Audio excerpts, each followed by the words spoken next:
ये मटकी देख रहे हैं आप, इसमें जल रखा जाता है। जल जो शुद्ध रहता है, शीतल रहता है, जल जो प्यास बुझाता है। पर सोचिए, यदि इस मटकी की माटी ठीक ना हो, यदि इसे भली प्रकार रौंदा ना गया, आकार देकर इसे अग्नि पर ठीक से पकाया ना गया हो, तो क्या होगा?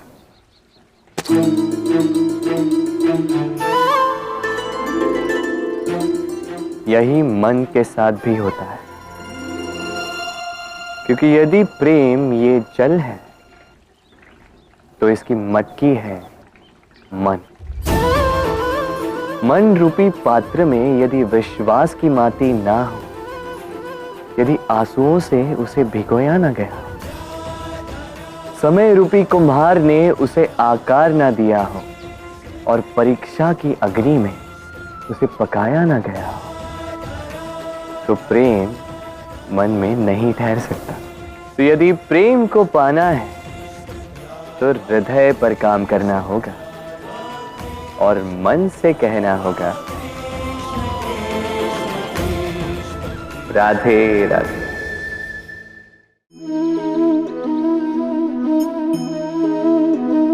मेरे आसपास ये वृक्ष, ये पौधे,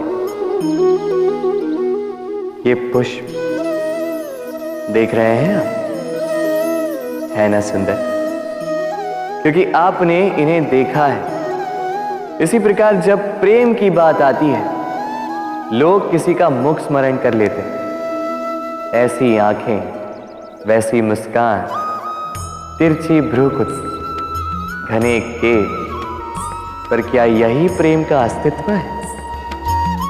नहीं, ये उस शरीर का अस्तित्व है जिसे हमारी आंखों ने देखा और हमने स्वीकार कर लिया। परंतु प्रेम भिन्न है। प्रेम उस वायु की भांति है जो हमें दिखाई नहीं देता, किंतु वही हमें जीवन देता है। संसार किसी स्त्री को कुरूप कह सकता है, क्योंकि वो उसे अपनी तन की आंखों से देखता है, परंतु संतान उसी माता को संसार में सबसे सुंदर समझती, क्योंकि वो भाव से जुड़े। तन की आंखों से देखोगे तो वैसे भी पहचान नहीं पाओगे जैसे राधा मुझे पहचान नहीं पाई। इसलिए यदि प्रेम को समझना है तो मन की आंखें खोलो और प्रेम से कहो, राधे राधे।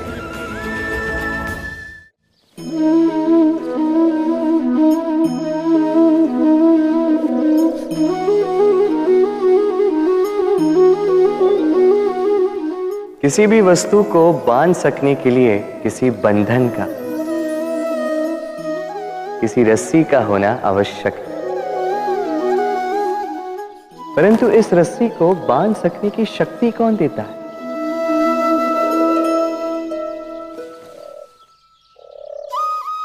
वो धागे जिनसे जुटकर ये रस्सी बनी। अब बताइए, प्रेम को किस रस्सी से स्वयं तक बांधेंगे आप?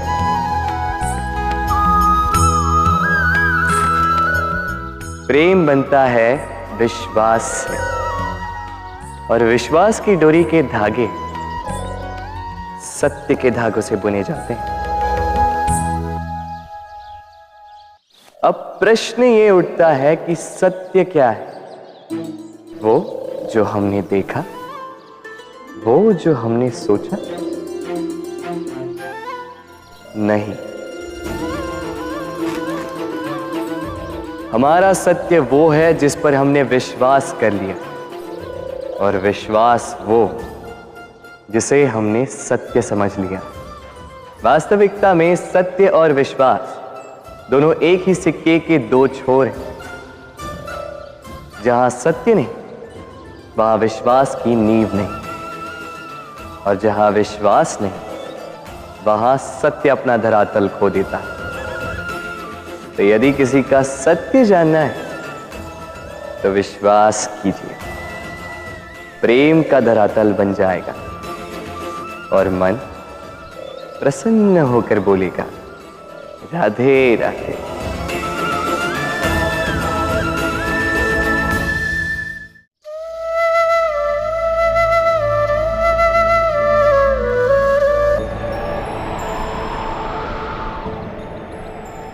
जब भी प्रेम की बात आती है, हम सबसे पहले मन में एक नायक और एक नायिका का चित्रण कर लेते हैं।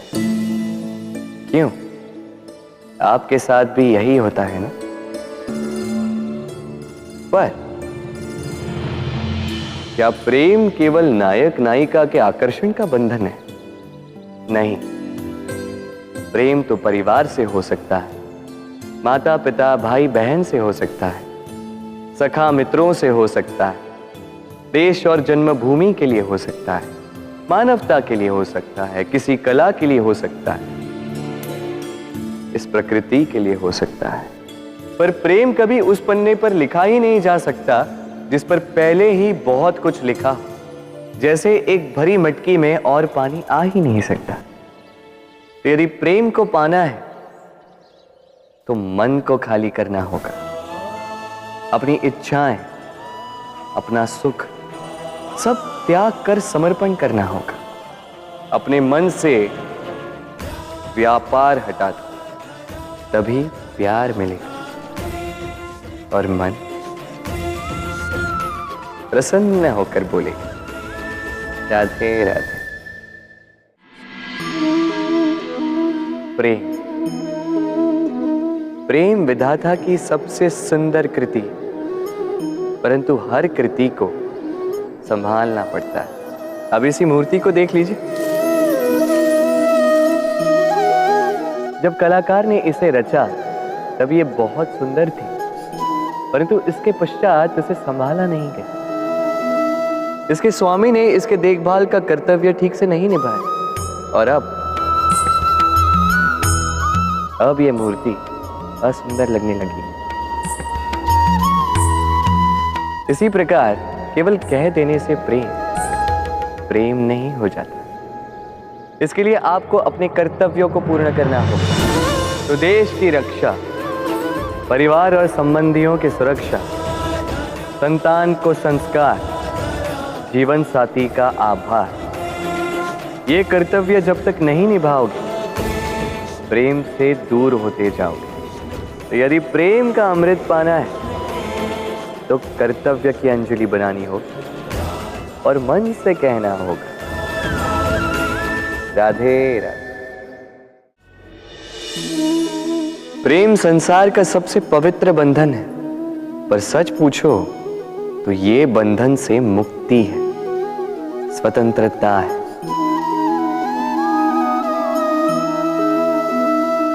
नहीं समझे? समझाता हूं। यदि कोई आपका प्रेम ठुकरा दे, यदि कोई आपका प्रेम समझ ही ना पाए तो क्या होगा? कुछ उदास हो जाएंगे, कुछ छल करके प्रेम पाना चाहेंगे, तो कुछ बलपूर्वक प्रेम पर अधिकार करना चाहेंगे। किंतु यह आवश्यक नहीं कि जिससे आप प्रेम करते हो उसे भी आपसे प्रेम, क्योंकि प्रेम कोई वस्तु नहीं है, न राज्य है न धन जिसे आप बल से अपने वश में कर सको। प्रेम वो शक्ति है जो आपके लिए हर बंधन तोड़ सकती है, किंतु स्वयं किसी बंधन में नहीं फंसती। तो जिससे भी आप प्रेम करते हो उसे स्वतंत्र छोड़ दीजिए, क्योंकि स्वतंत्रता ही वो भाव है जो जीव को सबसे अधिक प्रिय है। प्रेम सच्चा होगा तो उसे अवश्य समझ में आए। तब तक के लिए निस्वार्थ भाव से प्रेम कीजिए, स्वार्थ हट जाएगा तो प्रेम आ ही जाएगा और मन प्रसन्न होकर बोलेगा, राधे राधे।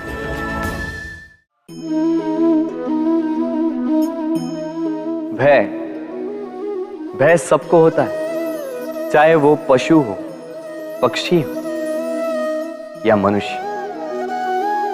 वास्तविकता में मनुष्य भय को अपने साथ लेके ही जन्म लेता है। तो इस भय कैसा? यदि भय बुरा भाव होता तो क्या इसे हम अपने साथ लेके जन्म लेते हैं? वास्तविकता में भय हमें आगे बढ़ने के लिए प्रेरित करता है। अब देखिए,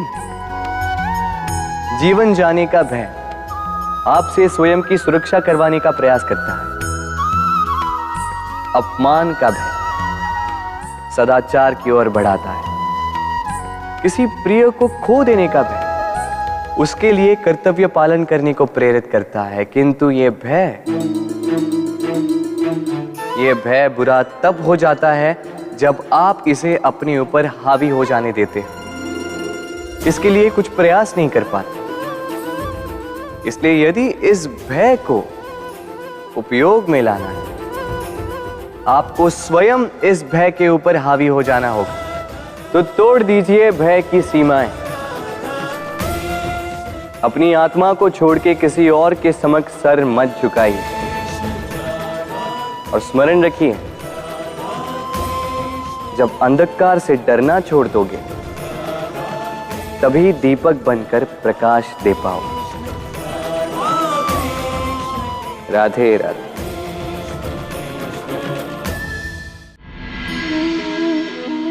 मनुष्य का स्वभाव है कमाना, संग्रह करना, फिर चाहे वो धन हो, नाते हो, संबंध हो या हो प्रसन्नता। परंतु क्या आपने कभी सोचा है, नियति ने यह संग्रह करने की प्रकृति मनुष्य में क्यों डाली? एक बीज से पौधा पनपता है, उसके भोजन से फल संग्रहित होता है। क्यों? इसलिए ताकि वृक्ष उसे स्वयं खा सके? नहीं, बल्कि इसलिए ताकि वो भूखे जीवों में बांट सके। अब आप पूछेंगे कि इसमें वृक्ष का क्या लाभ? लाभ है, क्योंकि जो बांटता है वो मिटता नहीं। जो फल ये जीव खाते हैं वो उसके बीजों को वातावरण में बिखेर देते हैं, जिससे जन्म लेते हैं नए वृक्ष। उसकी जाति, उसका गुण, उसकी मिठास अमर हो जाती है। इसलिए स्मरण रखिएगा, अमीर होने के लिए एक एक क्षण संग्रह करना पड़ता है, किंतु अमर बनने के लिए एक एक कण बांटना पड़ता है। राधे राधे। संसार में सबसे बड़ी शक्ति क्या है? अब आप में से कुछ कहेंगे शस्त्र की, कुछ कहेंगे शास्त्र की, कोई कहेगा बुद्धि की, तो कोई कहेगा बल की। किंतु ये सब अधूरे हैं। संसार में सबसे बड़ी शक्ति है मित्रता। यदि सच्ची मित्रता प्राप्त हो जाए तो वही सबसे बड़ा धन है। जब आप कठिनाइयों में होंगे तो मित्रता शस्त्र बनकर सहायता करेगी। मार्ग भटक जाओगे तो मित्रता शास्त्र बनकर आपको राह दिखाएगी। षड्यंत्र में फंस जाओगे तो बुद्धि बनकर बाहर निकालेगी। अकेले हो जाओगे तो ममता बनकर साथ निभाएगी। तो यदि इस संसार में कुछ कमाना है तो धन नहीं, मित्रता कमाओ। और स्मरण रखिएगा, यदि इस संसार में मित्र बनाना आपकी सबसे बड़ी दुर्बलता है तो आप इस संसार के सबसे शक्तिशाली प्राणी हो। राधे राधे। जब से मनुष्य जाति का अस्तित्व बना है तभी से युद्ध भी अस्तित्व में आया। युद्ध जो कभी धन का द्वंद्व बनकर सामने आता है तो कभी सुरक्षा का हथियार बनकर, कभी विजय की भूख के लिए तो कभी पराजय टालने के लिए। किंतु वास्तविकता तो यही है कि यदि आपको आगे बढ़ना है तो बाधाओं से युद्ध तो करना होगा। परंतु युद्ध के लिए सज्ज रहना इतना महत्वपूर्ण नहीं है जितना महत्वपूर्ण है यह समझना कि युद्ध को टाला कब जा सकता है, क्योंकि सबसे सफल युद्ध वही होता है जो कभी लड़ा ही ना जाए। आप युद्ध में विजय प्राप्त करके स्वयं का मान तो बढ़ा लो, किंतु अपना बल खो दोगे। इसलिए जहां तक हो सके युद्ध को टालो, इस शक्ति को संग्रहित रखो, ताकि जब ये युद्ध धर्म बन के सामने आए, आप उससे पूरे बल के साथ लड़ सको। राधे राधे। मन बड़ी ही विचित्र कृति है ये मन। शरीर के किस अंग में बसता है कोई नहीं जानता, किंतु संपूर्ण शरीर इस मन की इच्छा साकार करने के लिए प्रयास करता रहता है। अब यदि मन कुछ खाने का करे तो व्यक्ति उसकी वनों उपवनों की इच्छा साकार करने का माध्यम ढूंढता रहता है। अब यदि मन किसी को शत्रु समझ ले तो व्यक्ति उसे नष्ट करने का हर संभव प्रयास करता है। अब यदि मन किसी से प्रेम करे तो उसकी प्रसन्नता के लिए हर सीमा लांघने के लिए सज्ज रहता है। परंतु जीवन सुखद हो इसके लिए आवश्यक है कि मन खाली हो। इस बांसुरी की भांति भीतर कुछ भी नहीं, न राग है न द्वेष, तब भी तार छेड़ने पर स्वर निकलता है। इसी प्रकार मन को भी भावनाओं से मुक्त रखना आवश्यक है।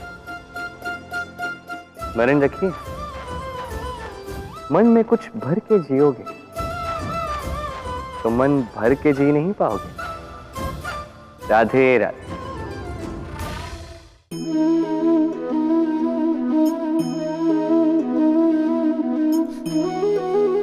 कितना सुंदर प्रतिबिंब है।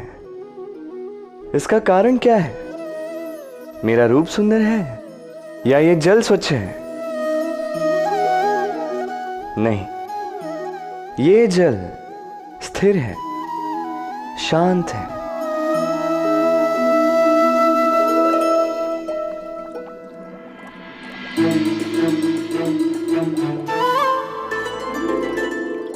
अंतर देख रहे हैं आप? वही जल है, वही रूप है,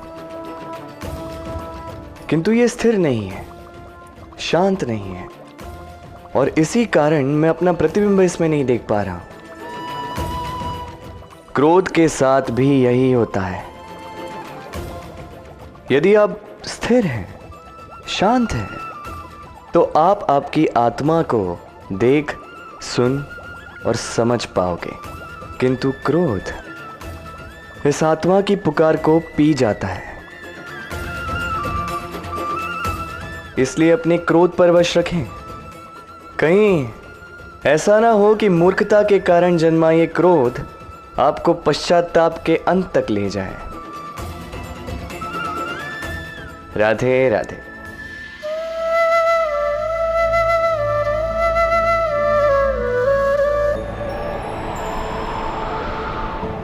एक पिता के लिए उसकी संतान उसका गर्व है, उसका अहंकार है, और संतान के लिए उसके पिता उसका आदर्श, उसकी प्रेरणा। बिना कहे पिता संतान की हर इच्छा समझ जाता है और उसे पूरी करने की चेष्टा करता है। दूसरी ओर संतान सदैव प्रयास करता है कि अपने माता पिता को गर्वित करता रहे, किंतु ये बंधन एक स्थान पे आके टूट जाता है। तब जब संतान स्वयं की इच्छा से अपना जीवन साथी चुनना चाहे। क्यों? कारण है संवाद की कमी। जब बात आती है संतान के विवाह की, तो माता पिता सोचते हैं कि इसमें संतान से क्या पूछना, हम उसके लिए कुछ अनुचित तो चाहेंगे नहीं। और संतान का यह मानना होता है कि उसका भविष्य चुनना उसका अधिकार है। दोनों आपस में दुखी रहते हैं, किंतु बात कोई नहीं करता। होना यह चाहिए कि माता पिता को उसी स्नेह के साथ संतान की इच्छा समझ लेनी चाहिए, और संतान को उसी विश्वास के साथ माता पिता को विश्वास में ले लेना चाहिए। एक बार संवाद करके देखिए, वर्तमान और भविष्य दोनों ठीक हो जाएंगे और मन प्रसन्न होकर बोले राधे राधे। हम में ऐसा कोई नहीं होगा जिसने वृक्षों को ना देखा, वृक्षों पे इन पक्षियों को ना देखा, इनके घोंसलों को ना देखा, इन पक्षियों को अपने छोटे छोटे बच्चों को भोजन कराते ना देखा। संसार का सबसे ममत्व वाला दृश्य होता है। चिड़िया दूर से अपने चोंच में दाना भरकर लाती, स्वयं भोजन करने में असक्षम संतान की चोंच में डालती, स्वयं भूखी रहकर निस्वार्थ निश्चलता से। और जब संतान के पंख निकल आते हैं, वो उसे उड़ना सिखाती और उसके पश्चात उसे स्वतंत्र कर देती है अपना जीवन जीने के लिए, इस आकाश में उड़ान भरने के लिए। और हम मनुष्य क्या करते हैं? जिस संतान को हम पंछी की भांति पालते हैं, उसके पंख निकलते ही हम उसे बांध देते हैं, ये सोच के कि कहीं वो दूर उड़कर न चली जाए। ऐसा नहीं कि इस स्थिति में माता पिता को संतान से प्रेम नहीं है, अवश्य है, किंतु इसमें प्रेम पर मोह भारी पड़ जाता है, जो स्वयं अपने और संतान के भविष्य के बीच में बाधा बन जाता है। हम ये भूल जाते हैं कि हम केवल जन्मदाता हैं, भाग्य विधाता नहीं। तो जब प्रेम में मोह आ जाए तो वो प्रेम नहीं, स्वार्थ बन जाता है। इसलिए प्रेम को पास रखिए और मोह को दूर, क्योंकि जिससे प्रेम करते हैं उसका विकास नहीं रोका करते। राधे राधे।